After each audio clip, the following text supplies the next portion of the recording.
José Boto, seja bem-vindo mais uma vez. Agora sim, começando aqui de maneira oficial a entrevista coletiva. Queria saber de você como foram as primeiras impressões desses dias breves, mas muito intensos já de trabalho aqui no Flamengo, conhecendo estruturas, esteve também recentemente no Maracanã. Queria que você resumisse um pouco de tudo que você viu, explicasse um pouco para o torcedor que está ligado com a gente. Seja bem-vindo mais uma vez. Boa tarde a todos. Hoje estou um bocadinho melhor aqui da voz. Antes de mais, agradecer a presença de todos e dizer que é um orgulho muito grande representar um clube como o Flamengo, mas é ao mesmo tempo uma responsabilidade enorme. Destes dias que têm sido muito corridos, retenho o encontro com o Zico, que foi para mim sempre um ídolo de infância. Sou um bocadinho mais novo que ele. E foi algo que, do ponto de vista emocional, me marcou. Depois conhecer o CT, que eu já tinha algumas referências de que era um CT muito moderno, mas sinceramente não esperava que fosse tão bom. Foram as duas coisas que eu retive mais. Vamos lá, gente. Abrindo para as perguntas, por favor. Perguntas.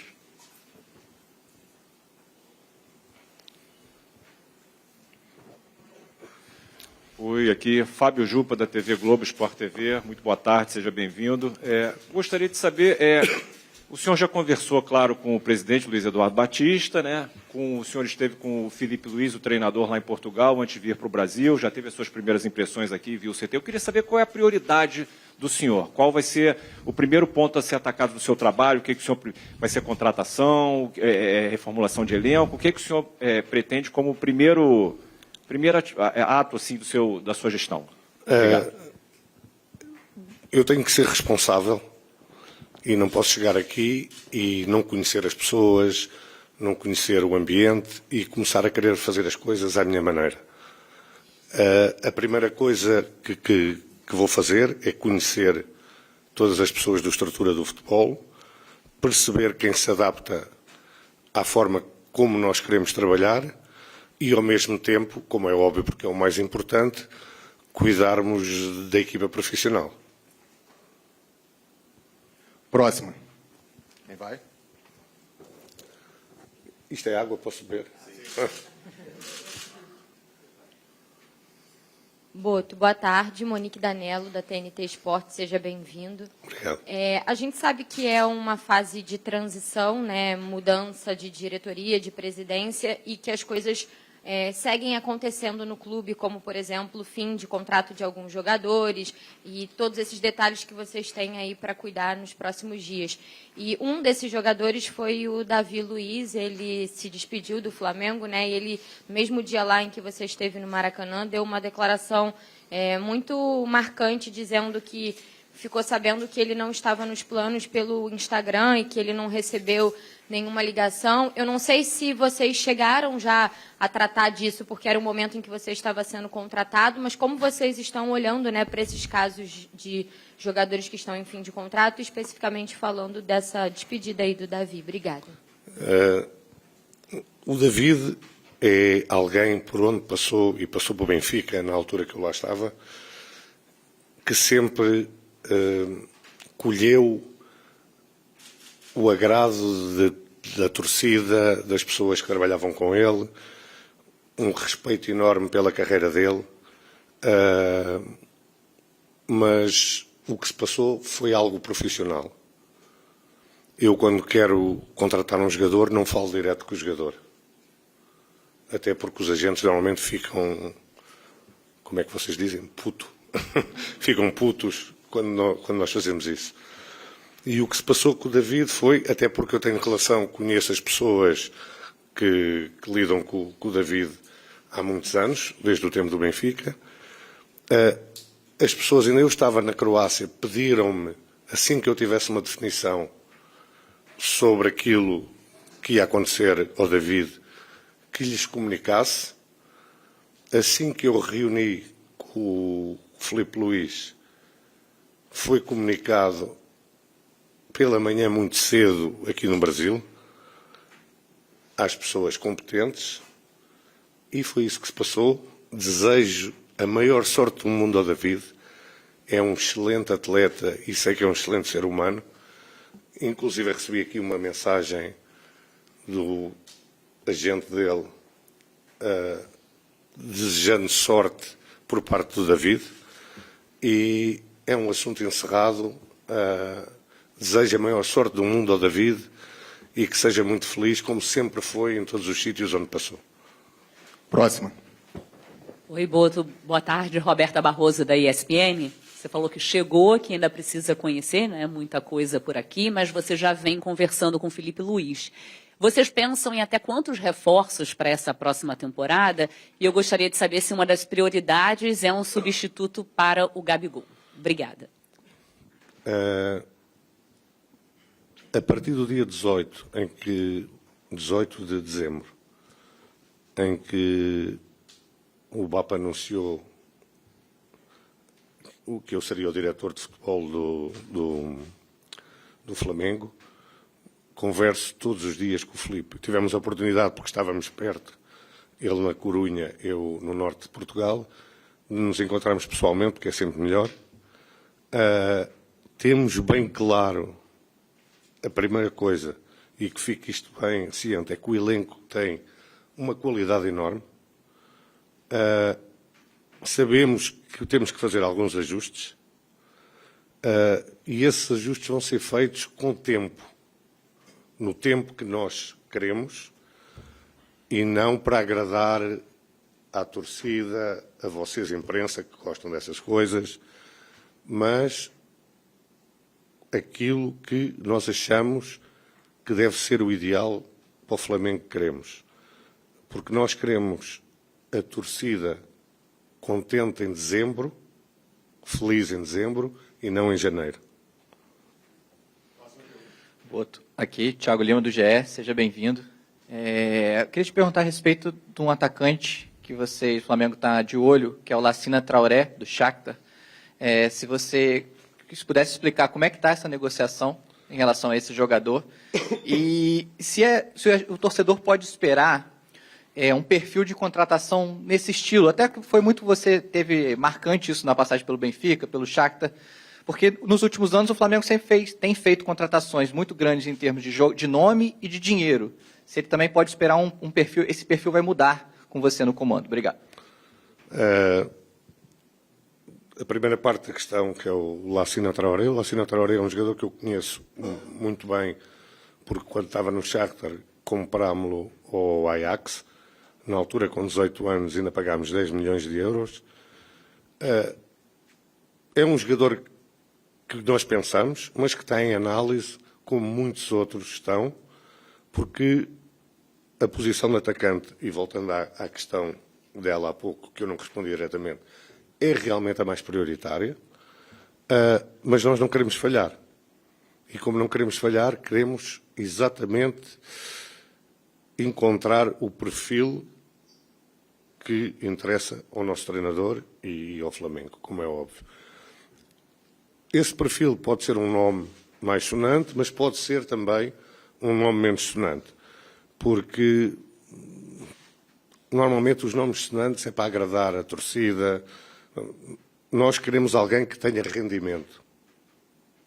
É isso que nós vamos procurar, estamos a procurar. Vocês têm dado uma ajuda grande como scouts, a lançar uma série de nomes para nós irmos analisando e estamos nesse processo de análise. Próxima pergunta. Boa tarde, João Pedro Fragoso, Jornal o Globo, seja bem-vindo. Eu queria saber se nessas conversas que você já teve com o BAP, com o Felipe Luiz, vocês já conseguiram definir qual vai ser o DNA que o Flamengo vai ter sob o comando dessa nova gestão. A gente sabe que a torcida gosta de um futebol ofensivo, mas dentro das várias formas de montar um time ofensivo, como vai ser o estilo, qual vai ser o estilo do Flamengo, qual vai ser o estilo das contratações de jogadores do Flamengo dentro dessa metodologia que vocês querem implementar? Obrigado. Obrigado. Essa é uma questão bastante interessante e que vou ter todo o gosto em responder. O DNA do Flamengo é Zico, Júnior Maestro, esta gente toda que passou pelo Flamengo, e é um futebol ofensivo, como é óbvio, é dominante, temos que dominar, e tudo vai ser feito para respeitar esse DNA. A escolha do Filipe Luís, como o Presidente disse, foi da minha responsabilidade. Eu poderia ter escolhido outro treinador. Eu acho que sou pioneiro, eu, mais uma equipa que trabalhava comigo no Shakhtar, de termos uma coisa que se chama scouting de treinadores. Porque nós no Shakhtar tínhamos uma linha bem definida de como é que queríamos jogar, não porque era um DNA do clube, porque o clube não tinha essa história, ou porque a torcida assim exigia, porque o Shakhtar não tinha torcida, mas porque o dono do clube o exigia. E nós contratávamos sempre os treinadores que respeitavam esse DNA. E criámos um scouting de treinadores, que tínhamos sempre uma lista de treinadores que tinham esse DNA para poderem entrar no clube. O Filipe foi uma escolha minha, e se falhar, a culpa é minha. Porque isto é algo que... Isto é profissionalização. Alguém tem que ser responsável quando o treinador falha. Não é só o treinador. Não é? Porque isto é fácil. Muda-se de treinador 11 vezes e ninguém tem culpa disto. Diga-me uma empresa que mude 11 vezes de chefe de produção. O que é que acontece? Não é? Portanto, fica aqui já ciente que se o Filipe falhar, o principal culpado sou eu. Mas agora toda a gente neste clube vai ter de trabalhar como nós queremos. Porque quem não trabalhar como nós queremos, sai. Depois, se as coisas correrem mal, o responsável, eu. Boa tarde. Marcos Coelho, Super Rádio Tupi, aqui à sua direita. Até quero aproveitar para fazer uma continuidade a essa sua resposta. Você disse que o Filipe Luís foi uma escolha sua. Nós aqui do lado de cá sabemos que ele tem um contrato até o final de 2025. Em cima disso, eu queria saber de você se você recebeu, de fato, a carta branca da nova presidência para trocar o treinador, se te deram a liberdade para escolher outro nome realmente e encerrar esse contrato do Filipe Luís, se você realmente teve essa conversa. Tive essa carta branca. Tive a carta branca da direção que entrou, não é? Do BAP, para que se eu achasse que devia mudar o treinador, mudava. Analisei-o, já agora, vi muita coisa que gostei, vi muita entrevista, muita coletiva dele, porque isso dá muito do treinador. E depois o contacto diário com ele tem confirmado tudo o que eu pensava, e se há algo que me posso orgulhar, porque nos jogadores nós falhamos e erramos, toda a gente, não há ninguém que acerte sempre. Nos treinadores, normalmente não erro, e o Filipe vai ser um treinador de top mundial. E eu lancei treinadores como Luís Castro, como De Zerbi, e o Luís está na linha dele. O Filipe Luís está na linha dele. Boa tarde. Luiz Assado, UOL, bem-vindo ao Flamengo. Você citou profissionalização, e isso foi algo que o BAP falou muito durante a campanha. O Flamengo tinha um perfil diferente na gestão anterior. Eu queria saber o que a torcida pode esperar do seu trabalho, o que você pretende trazer para o Flamengo, até de novidade, como você costuma trabalhar e como você pretende implementar isso aqui no Flamengo também. Obrigada.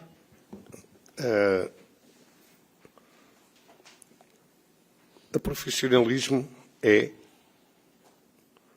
o Flamengo tem que ser a coisa mais importante de toda a gente que trabalha aqui no Flamengo.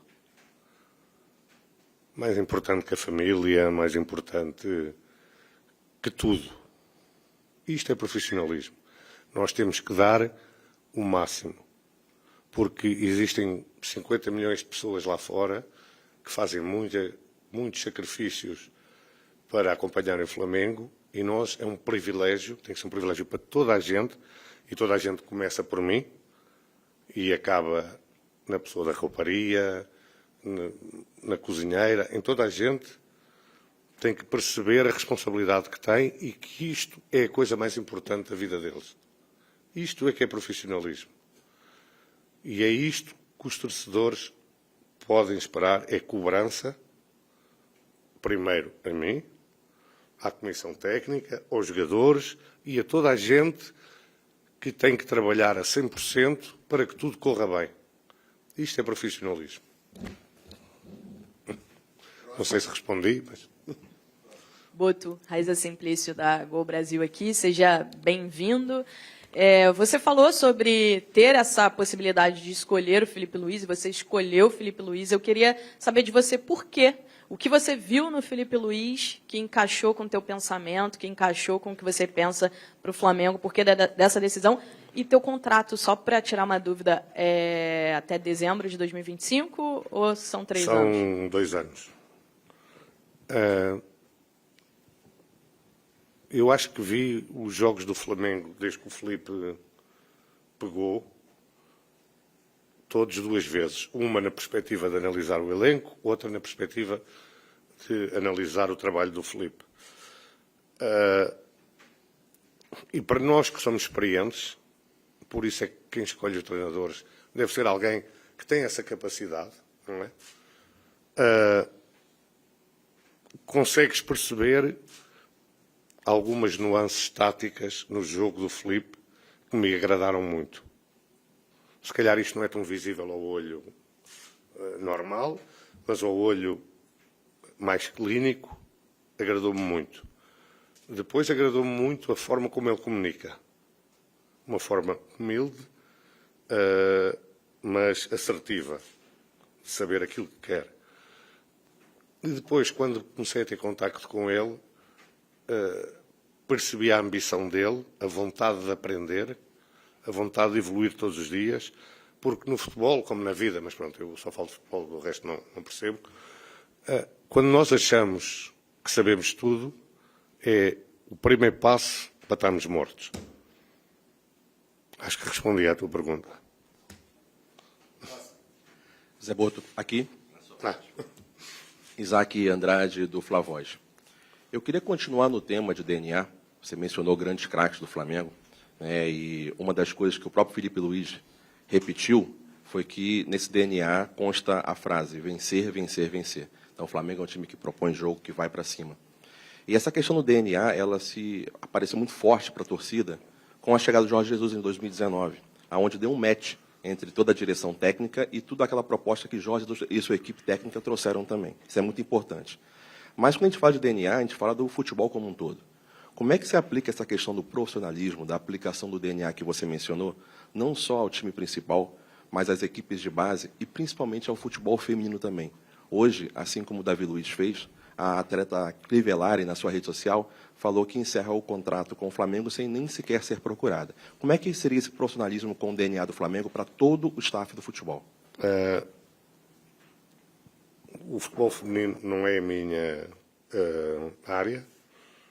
Não tenho capacidade para gerir, porque não é que o futebol seja diferente. São coisas completamente diferentes, em que não conheço as jogadoras, não sei quem é que são os melhores jogadores do mundo, ou não conheço os treinadores, portanto, não é a minha área. A base vai ser a minha área. E vai ser algo em que eu vou mergulhar, porque tem sido assim em todos os clubes onde passei. Temos que criar esse DNA, temos que criar jogadores talentosos, mas ao mesmo tempo responsáveis. E uma coisa que eu penso, e já penso há muitos anos, porque eu conheço bem o Brasil, até porque no Shakhtar nós tínhamos 14 brasileiros, portanto, e vim aqui buscar muito jogador brasileiro que nem sequer jogava, nunca tinha jogado na Série A, e passado 3 meses estavam a jogar na Champions League.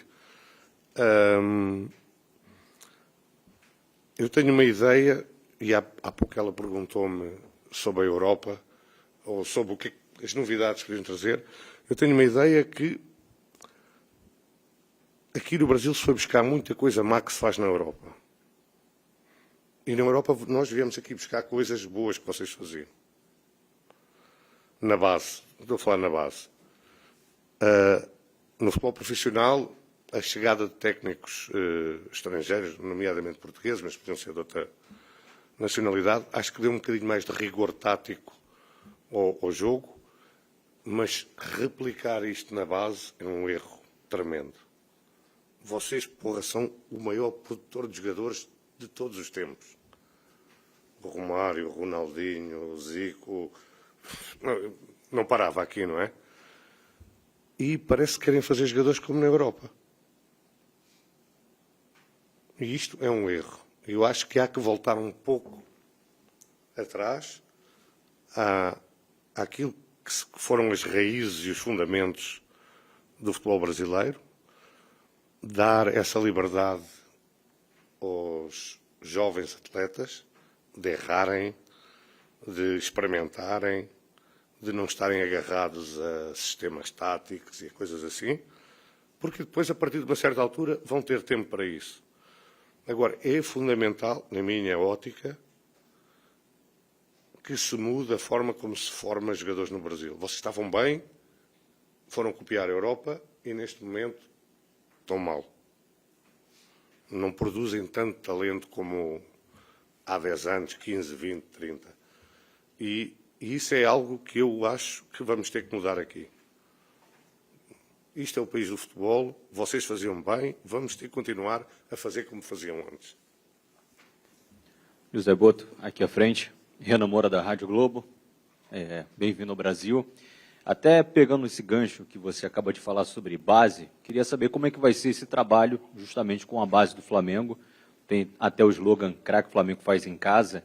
E se o Flamengo vai ter uma janela inicial de transferências agressiva ou apenas após o Super Mundial. Queria que você já tenha os valores que o Flamengo tem a trabalhar no mercado e se esse câmbio também de 1 para 6, 1 para 7 para o euro, né, também vai ser um dificultador para você. Para já, nós identificamos o que necessitamos. E volto a dizer, a minha leitura, a leitura do Filipe, é que o elenco é muito bom e que pode render ainda mais do que tem rendido nestes últimos tempos. Portanto, não estamos aqui, temos que ir comprar, temos que ir buscar jogador. Não. O que temos é muito bom, agora vamos reforçá-lo. Mas vamos reforçá-lo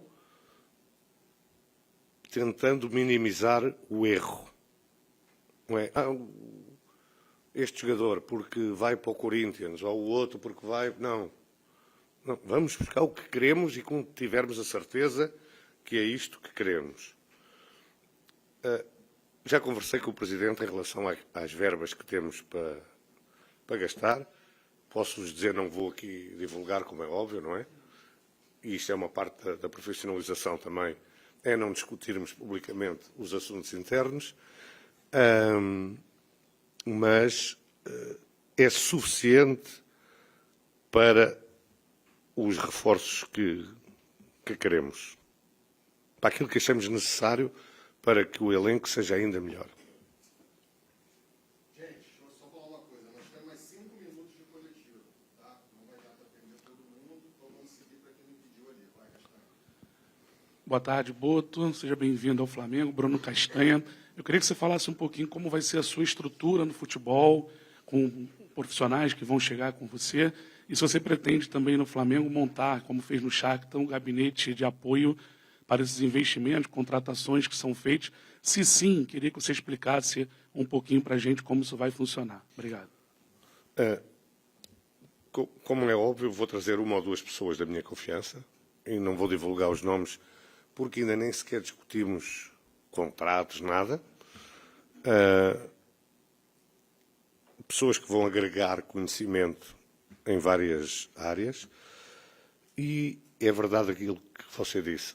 O futebol é talvez o único negócio em que as pessoas fazem investimento e não cuidam do investimento. Não é? Gastam 10 milhões e depois se render, rendeu. Se não render, vai-se comprar outro.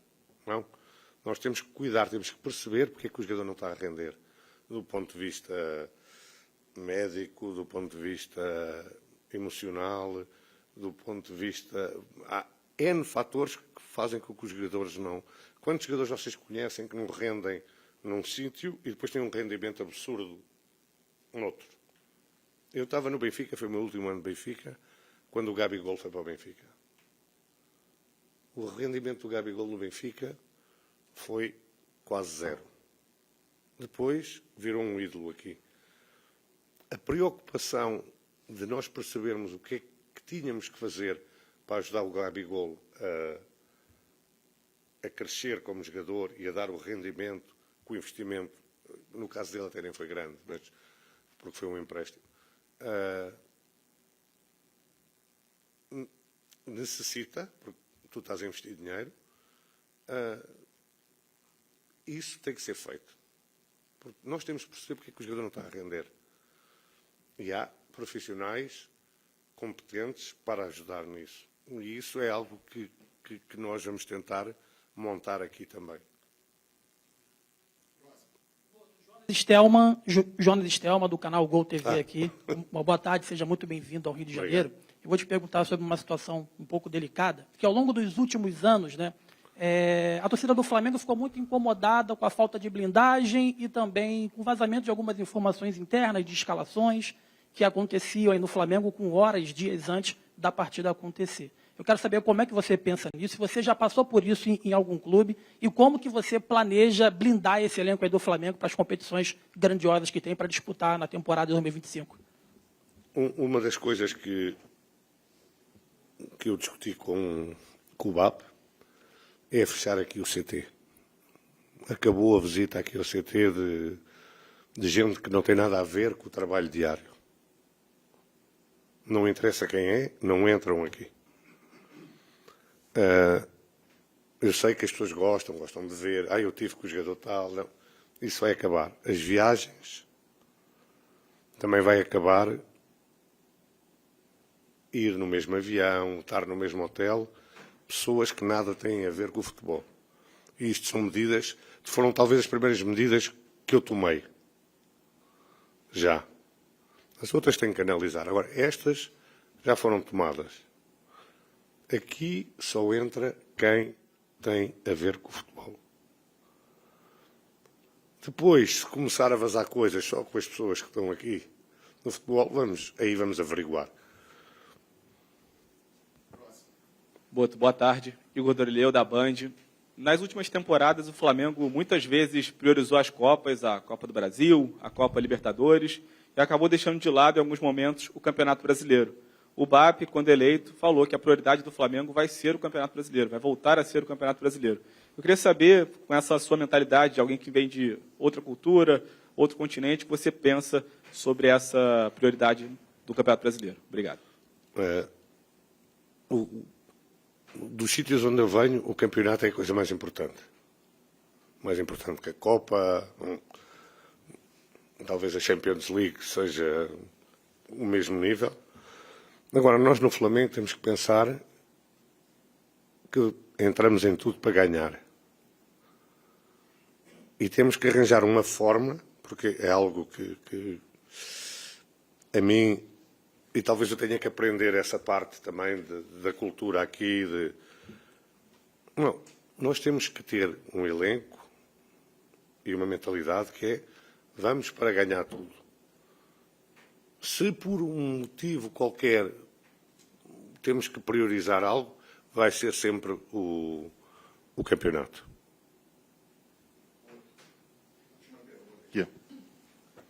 Boto, boa tarde, tudo bem? Tudo. Bem-vindo ao Flamengo.